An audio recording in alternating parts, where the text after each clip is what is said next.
The president is more interested in giving that taxpayer money to trade schools and programs in state schools where they are promoting American values, but most importantly, educating the next generation based on skills that we need in our economy and our society. Apprenticeships, electricians, plumbers. We need more of those in our country and less LGBTQ graduate majors from Harvard University. And that's what this administration's position is. And we also are not going to tolerate the illegal criminal anti-Semitic behavior that we saw take place at Harvard and many other college campuses across the country. So the defense that's being offered to justify the insane violations of the First Amendment and the separation of powers, all that we're seeing from Trump in his crusade to absolutely destroy Harvard for allowing students to express thoughts he doesn't agree with, they're getting a little bit desperate. I don't even know how long they even planned for this new one, where the excuse is we're canceling all of these grants, hundreds of millions of dollars of grants, because we want to give it to trade schools. Well, first of all, there's no evidence that he's doing that. I've never heard him talk about that before. And she didn't even know that they're apprenticeships. Like, she doesn't even know what the thing she's talking about. She said the word wrong. Could you workshop this a little bit before you pretend you care about people in the trades? Which, by the way, I'd be happy to have a bunch of additional money go to. There is no reason you should believe the money that they're taking away from the Ivy League is gonna go there in any event. But the attacks have continued. They've gotten really grotesque. Trump is, I think, violating the Constitution on basically a daily basis in his war to destroy Harvard. And we could debate the different explanations people have for why he's doing it. We'll talk about Barron Trump in a little bit. Other people say that it's basically just they're trying to do the bidding of the Israeli government, who's mad at the fact that students were allowed to protest, to hold up signs or say things that are politically incorrect. It's possible that it's that. In that quote, she talks about how they're spreading anti-Semitism. I don't think that that's true, but even if they were doing that, that's not illegal. Again, it's a thought that you have, but they're obviously very vigorously opposed to people expressing opinions they don't agree with. And so we want to update you a little bit on what's actually been happening there and some of the ways that the students are fighting back. So why don't we jump into this?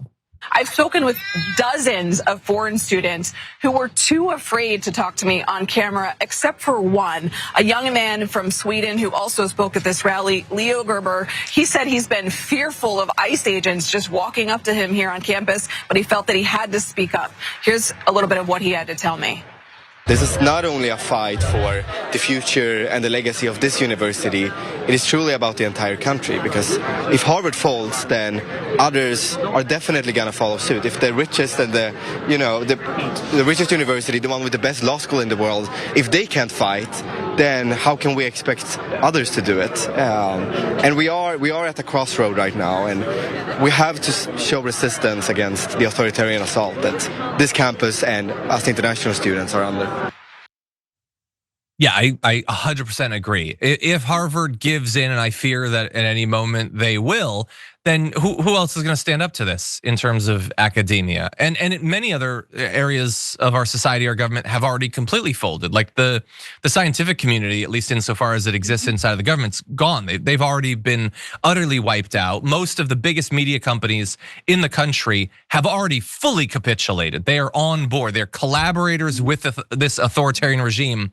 I feel weird to have Harvard be one of the heroes, at least briefly in this story, but we're looking for literally anyone that can hold the line for a little bit.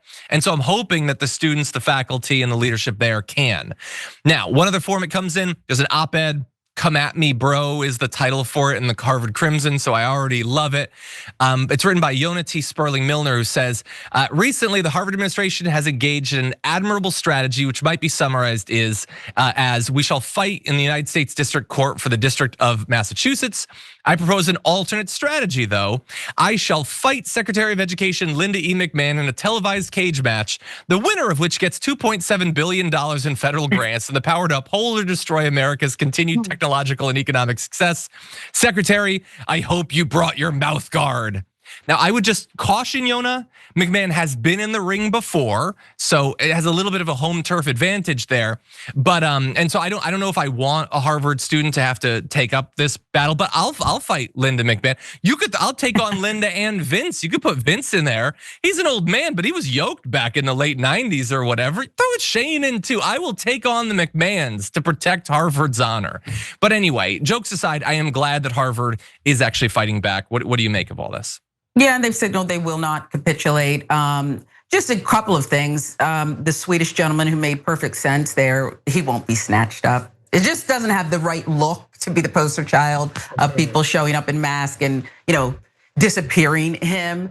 That said, this is incredibly dangerous because here you have Donald Trump not stopping, even though he's losing every battle in court, demanding every foreign student's social media accounts to look at. I mean, it's beyond ornery. It's beyond stupid. It is so scary. And those researchers you mentioned who do such great work, medical work, all kinds of things, they're headed to China and other places where we would prefer that they would come here and help us be leaders and help our population discover things that can save lives. Yeah, 100%. By the way, to your prior point about the guy in the video, like he's almost certainly gonna be totally fine. But I would say almost certainly. They don't want people speaking out against them. And so but when people say those with privilege should put their bodies on the line, I think to a certain extent that's what he's doing here. Nobody else feels safe to go on video, but the video is much more powerful. And so you have this student who's relatively protected compared to some other communities that's willing to do it, but still is taking a risk. His degree can end up being snatched away. You could have Kristi Noem on TV insisting that any company that gives him a job is going to be destroyed by the US. All of that is possible. And so anyway, and people are, Rigel in the chat saying, we did that story about Casper Eriksson, the Danish migrant who's in ICE lockup right now. So anyway, credit to that student. I love the bravery that they showed there. I think you're right, and you make a strong point, and I'm not trying to undermine. I think it's very brave for somebody who has privilege like that, who doesn't have to speak up, to come before the cameras and do just that. And no, I can't guarantee that he'll be safe. I'm just making the point that he wouldn't be the first person at the top of the list, but maybe they make an example out of him. You're right. Okay. By the way, some people in the chat are saying that if we do this cage match, it should be a tag match and I should team up with Hassan. But Hassan has a big weight advantage, a size advantage over Linda McMahon. So I would say in that case, make it Vince and then throw in Trump.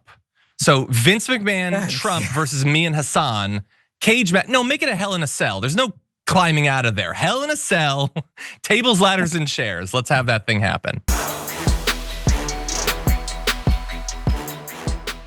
If you enjoyed that, then make sure that you never miss another video by subscribing. And if you want a little more, consider hitting the join button and becoming a member. So you're probably wondering, why would I do that? Well, when you do that, you get access to bonus content that I make every single week, and it's a lot of fun. You get custom emojis and more.